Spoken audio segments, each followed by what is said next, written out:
ओम नमो भगवते वासुदेवाय। श्रीमद्भागवत महापुराण के द्वितीय खंड के नवम स्कंद का 24वां अध्याय 24वां अध्याय में पढ़ रही हूँ। विदर्भ के वंश का वर्णन। श्री सुखदेव जी कहते हैं, परीक्षित, राजा विदर्भ की भोज्या नामक पत्नी से 3 पुत्र हुए, कुश, कर्थ और रोमपाद। रोमपाद विदर्भ वंश में बहुत ही श्रेष्ठ पुरुष हुए। रोमपाद का पुत्र भबरू, भबरू का कृति, कृति का उशिक, उशिका का चेदी। राजन, इस चेदी के वंश में ही दम घोष एवं शिशुपाल आदि हुए। कर्थ का पुत्र हुआ कुंती, कुंती का धृष्ट, धृष्ट का निवृत्ति, निवृत्ति का दाशरा, दाशरा का व्योम, व्योम का जीमूत, जीमूत का विकृति, विकृति का भीमरथ, भीमरथ का नवरथ, नवरथ का दशरथ हुआ। दशरथ से शकुनी, शकुनी से करम्भ, करम्भे से देवरात, देवरात से देवकशतर, देवकशतर से मधु, मधु से कुरुवश, कुरुवश से अनु हुए, अनु से पुरुहोत्र, पुरुहोत्र से आयु, आयु से सातवत का जन्म हुआ। परीक्षित, सातवत के 7 पुत्र हुए, भाजमान, भाजी, दिव्या, वृषण, देवावृद्ध, अंधक और महाभोज। भजमान की 2 पत्नियां थीं, 1 से 3 पुत्र हुए, निमलोची, किंकण और धृष्टि। दूसरी पत्नी से भी 3 पुत्र हुए, शताजित, सहस्त्रजित और अजुताजित। देववृद्ध के पुत्र का नाम था भबरू। देवावृद्ध और भबरू के संबंध में ये बात कही जाती है, हमने दूर से जैसा सुन रखा था अब वैसा ही निकट से देखते भी हैं। भबरू मनुष्यों में श्रेष्ठ है, देवावृद्ध देवताओं के समान है। इसका कारण ये है कि भबरू और देवावृद्ध से उपदेश लेकर 14,065 मनुष्य परम पद को प्राप्त कर चुके हैं। सातवत के पुत्रों में महाभोज भी बड़ा धर्मात्मा था, उसी की वंश में भोजवंशी यादव हुए। परीक्षित, वृषण के 2 पुत्र हुए, सुमित्र और जुधाजित। जुधाजित के शिन्नी और अनमित्र ये 2 पुत्र हुए। अनमित्र से निमन का जन्म हुआ। शतराजित और परसेन नाम से प्रसिद्ध यदुवंशी निमन के ही पुत्र थे। अनमित्र का एक और पुत्र था जिसका नाम था शिन्नी, शिन्नी से ही सत्यक का जन्म हुआ। इसी सत्यक के पुत्र जजुधान थे, जो सातिका के नाम से प्रसिद्ध हुए। सातिका का जय, जय का कुणी, कुणी का पुत्र जुगंधर हुआ। अनमित्र के तीसरे पुत्र का नाम वृषण था। वृषण के 2 पुत्र हुए, शवफल्क और चित्ररथ। शवफल्क की पत्नी का नाम था गंधनी। उनमें सबसे श्रेष्ठ अक्रूर के अतिरिक्त 12 पुत्र उत्पन्न हुए। आसंग, सारमेय, मृदुर, मृदुर्विद, गिरि, धर्मवृद्ध, सुकर्मा, क्षत्रोपेक्ष, अरिमर्दन, शत्रुघ्न, गंधमादन और प्रतिबाहु। इनकी एक बहन भी थी जिसका नाम था सुचिरा। अक्रूर के 2 पुत्र थे, देववान और उपदेव। शवफल के भाई चित्ररथ के पृथु, विदुरथ आदि बहुत से पुत्र हुए, जो वृषण वंशियों में श्रेष्ठ माने जाते हैं। सातवत के पुत्र अंधक के 4 पुत्र हुए, कुक्कुर, भजमान, सुचि, कंबल बहर। उनमें कुकुर का पुत्र वहन, वहन का विलोमा, विलोमा का कपोतरोमा और कपोतरोमा का अनु हुआ। तुम्बुरु गंधर्व के साथ अनु की बड़ी मित्रता थी। अनु का पुत्र अंधक, अंधक का दुंदुबी, दुंदुबी का अरिधोत, अरिधोत का पुनर्वसु और पुनर्वसु के आहुक नाम का एक पुत्र तथा आहुकी नाम की एक कन्या हुई। आहुक के 2 पुत्र हुए, देवक और उग्रसेन। देवक के 4 पुत्र हुए, देववान, उपदेव, सुदेव और देववर्धन। इनकी 7 बहनें भी थीं, धृत देवा, शांति देवा, उपदेवा, श्रीदेवा, देवरक्षिता, सहदेवा और देवकी। वसुदेव जी ने इन सब के साथ विवाह किया था। उग्रसेन के 9 लड़के थे, कंस, सुनामा, न्याय, क्रोध, कंक, शंकु, सुहु, राष्ट्रपाल, सृष्टि और तुष्टिमान। उग्रसेन के 5 कन्याएं भी थीं, कंसा, कंसवती, कंका, शूरभु और राष्ट्रपालिका। इनका विवाह देवभाग आदि वसुदेव जी के छोटे भाइयों से हुआ। चित्ररथ के पुत्र विदुरथ से शूर, शूर से भजमान, भजमान से शिन्नी, शिन्नी से स्वयंभोज और स्वयंभोज से हरदीक हुए। हरदीक से 3 पुत्र हुए, देवबाहु, शतधन्वा, कृतवर्मा। देवमीड के पुत्र शूर की पत्नी का नाम था मारीशा। उन्होंने उसके गर्भ से 10 निष्पाप पुत्र उत्पन्न किए, वसुदेव, देवभाग, देवश्रवा, आनक, सिंजय, श्यामक, कंक, शमीक, वत्सक और वृक। ये सब के सब बड़े पुण्यात्मा थे। वसुदेव जी के जन्म के समय देवताओं के नगारे और नौबत स्वयं ही बजने लगे थे, अतः वे आनक दुंदुबी भी कहलाए। वे ही भगवान श्री कृष्ण के पिता हुए। वसुदेव आदि की 5 बहनें थीं, पृथा, भावकुंती, श्रुतदेवा, श्रुतकीर्ति, श्रुतश्रवा और राजाधि देवी। वसुदेव के पिता शूरसेन के एक मित्र थे, कुंती भोज। कुंती भोज के कोई संतान नहीं थी, इसलिए शूरसेन ने उन्हें पृथा नाम की अपनी सबसे बड़ी कन्या गोद दे दी। पृथा ने दुर्वासा ऋषि को प्रसन्न करके उनसे देवताओं को बुलाने की विद्या सीख ली। एक दिन उस विद्या के प्रभाव की परीक्षा लेने के लिए पृथा ने परम पुत्र भगवान सूर्य का आवाहन किया। उसी समय भगवान सूर्य वहां आ पहुंचे। उन्हें देखकर कुंती का हृदय विस्मय से भर गया।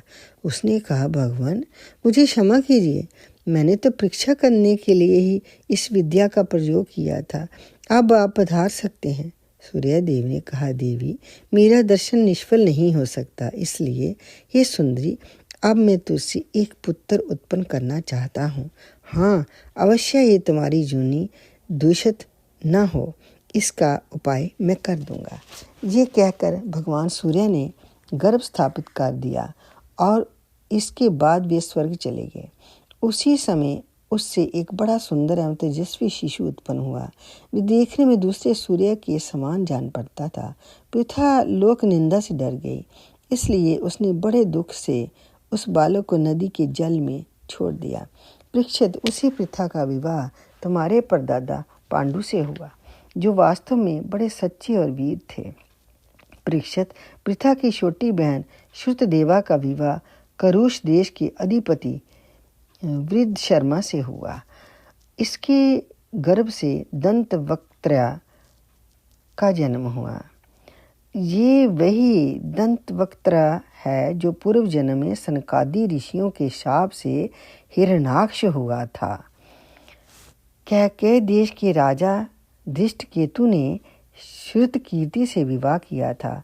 उससे संतरदन आदि 5 कैकेय राजकुमार हुए। राजाधिदेवी का विवाह जयसेन से हुआ था। उसके 2 पुत्र हुए थे, विंद और अनुविंद। वे दोनों ही अवंती के राजा हुए। चेदराज दमघोष ने श्रुतशर्वा का पाणी ग्रहण किया। उसका पुत्र था शिशुपाल, जिसका वर्णन मैं पहले कर चुका हूँ 7वें स्कंद में। वसुदेव जी के भाइयों में से देवभाग की पत्नी कंसा के गर्भ से 2 पुत्र हुए, चित्रकेतु और बृहद्वल। देवश्रवा की पत्नी कंसवती से सुवीर और ईशुमान नाम के 2 पुत्र हुए। आनक की पत्नी कंका के गर्भ से 2 पुत्र हुए, सत्यजित और पुरुजित। सृंजय ने अपनी पत्नी राष्ट्रपालिका के गर्भ से वृष और दुर्मर्शन आदि कई पुत्र उत्पन्न किए। इसी प्रकार श्यामक ने शूरभूमि नाम की पत्नी से हरिकेश और हिरणाक्ष नामक 2 पुत्र उत्पन्न किए। मिशरकेशी अप्सरा के गर्भ से वत्सक के भी वृक आदि कई पुत्र हुए। वृक ने दुर्वाक्षी के गर्भ से तक्ष, पुष्कर और शाल आदि कई पुत्र उत्पन्न किए। शमीक की पत्नी सुदामनी ने भी सुमित्र और अर्जुन पाल आदि कई बालक उत्पन्न किए। कंक की पत्नी कर्णका के गर्भ से 2 पुत्र हुए, शीतधाम और जय। आनक धुंदभी वसुदेव जी की पौरवी, रोहिणी, भद्रा, मदिरा, रोचना, ईला और देवकी आदि बहुत सी पत्नियां थीं। रोहिणी के गर्भ से वसुदेव जी के बलराम, गद, सारण, दुर्मद, विपुल, ध्रुव और कृत आदि पुत्र हुए थे। पौरवी के गर्भ से उनके 12 पुत्र हुए थे, भूत, सुभद्र, भद्रवा, दुर्मद और भद्र आदि। नंद, उपनंद, कृतक, शूर आदि मदरा के गर्भ से उत्पन्न हुए। कौशल्या ने एक ही वंश उजागर पुत्र उत्पन्न किया था। उसका नाम था केशी। उसने रोचना से हस्त और हेमागद आदि तथा इला से उरु, वल्लक आदि प्रधान यदुवंशी पुत्रों को जन्म दिया। परीक्षित वसुदेव जी के धृतदेवा के गर्भ से विपृष्ठ नाम का एक ही पुत्र हुआ और शांति देवा से श्रम और प्रतिश्रुतु आदि कई पुत्र हुए। उपदेवा के पुत्र कल्पवर्ष आदि 10 राजा हुए और श्री देवा के वसु, हंस, सुवंश आदि 6 पुत्र हुए। देवरक्षिता के गर्भ से गाद्य आदि 9 पुत्र हुए तथा जैसे स्वयं धर्म ने 8 वसुओं को उत्पन्न किया था, वैसे ही वसुदेव जी ने सहदेवा के गर्भ से पुरुवीक्षुत आदि 8 पुत्र उत्पन्न किए। परम उदार वसुदेव जी ने देवकी के गर्भ से भी 8 पुत्र उत्पन्न किए, जिनमें 7 के नाम हैं कीर्तिमान, सुसेन, भद्रसेन, श्रीजु, समर्दन, भद्र, शेषावतार, श्री बलराम जी। उन दोनों के 8वें पुत्र स्वयं श्री भगवान ही थे। परीक्षित, तुम्हारी परम सौभाग्यवती दादी सुभद्रा भी देवकी जी की ही कन्या थी। जब जब संसार में धर्म का ह्रास और पाप की वृद्धि होती है, तब तब सर्वशक्तिमान भगवान श्री हरि अवतार ग्रहण करते हैं। परीक्षित, भगवान सबके दृष्टा और वास्तव में असंग आत्मा ही हैं। इसलिए उनकी आत्म स्वरूपणी योग माया के अतिरिक्त उनके जन्म अथवा कर्म का और कोई भी कारण नहीं है। उनकी माया का विलास ही जीव के जन्म, जीवन और मृत्यु का कारण है और उसका अनुग्रह ही माया को अलग करके आत्म स्वरूप को प्राप्त करने वाला है। जब असुरों ने राजाओं का वेश धारण कर लिया और कई अक्षौणी सेना इकट्ठी करके वे सारी पृथ्वी को रौंदने लगे, तब पृथ्वी का भार उतारने के लिए भगवान मधुसूदन बलराम जी के साथ अवतीर्ण हुए। उन्होंने ऐसी लीलाएं की जिनके संबंध में बड़े बड़े देवता मन से अनुमान भी नहीं कर सकते। शरीर से तो करने की बात अलग रही। पृथ्वी का भार तो उतरा ही, साथ ही कलयुग में पैदा होने वाले भक्तों पर अनुग्रह करने के लिए भगवान ने ऐसे परम पुत्र यश का विस्तार किया जिसका गान और श्रवण करने से ही उनके दुख, शोक और अज्ञान सब के सब नष्ट हो जाएंगे। उनका यश क्या है? लोगों को पुत्र करने वाला श्रेष्ठ तीर्थ है। संतों के कानों के लिए तो वे साक्षात अमृत ही है। एक बार भी यदि कान की अंजलियों से उसका आचमन कर लिया जाता है तो कर्म की वासनाएं निर्मूल हो जाती हैं। परीक्षित, भोज, वृषण, अंधक, मधु, शूरसेन, दशरथ, कुरु, सृंजय, पांडुवंशी वीर निरंतर भगवान की लीलाओं की आदरपूर्वक सराहना करते रहते हैं।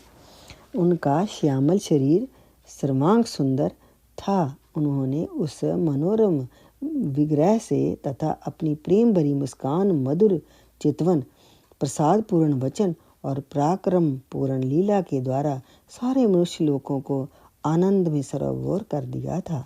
भगवान के मुख कमल की शोभा तो निराली ही थी। मकराकृति कुंडलों से उनके कान बड़े कमनीय मालूम पड़ते थे। उनकी आभा से कपोलों का सौंदर्य और भी खिल उठता था।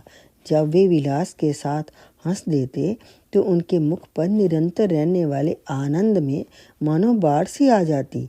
सभी नर नारी अपने नेत्रों के प्यालों से उनके मुख की माधुरी का निरंतर पान करते रहते, परंतु तृप्त नहीं होते।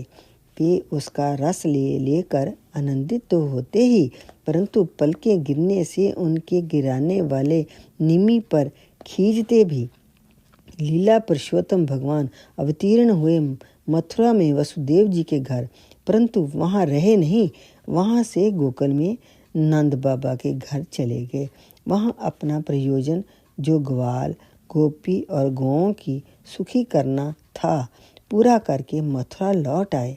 ब्रज में, मथुरा में तथा द्वारका में रहकर अनेकों शत्रुओं का संहार किया। बहुत सी स्त्रियों से विवाह करके हजारों पुत्र उत्पन्न किए। साथ ही लोगों में अपने स्वरूप का साक्षात्कार कराने वाली अपनी वाणी स्वरूप श्रुतियों की मर्यादा स्थापित करने के लिए अनेक यज्ञों के द्वारा स्वयं अपना ही जजन किया। कौरव और पांडवों के बीच उत्पन्न हुए आपस के कलह से उन्होंने पृथ्वी का बहुत सारा भार हल्का कर दिया तथा युद्ध में अपनी दृष्टि से ही राजाओं की बहुत सी अक्षौणियों को ध्वंस करके संसार में अर्जुन की जीत का डंका पिटवा दिया। फिर उद्धव को आत्म तत्व का उपदेश किया और इसके बाद वे अपने परम धाम को सिधार गए।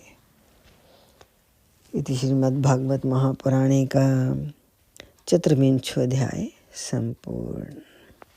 ओम नमो भगवते वासुदेवाय।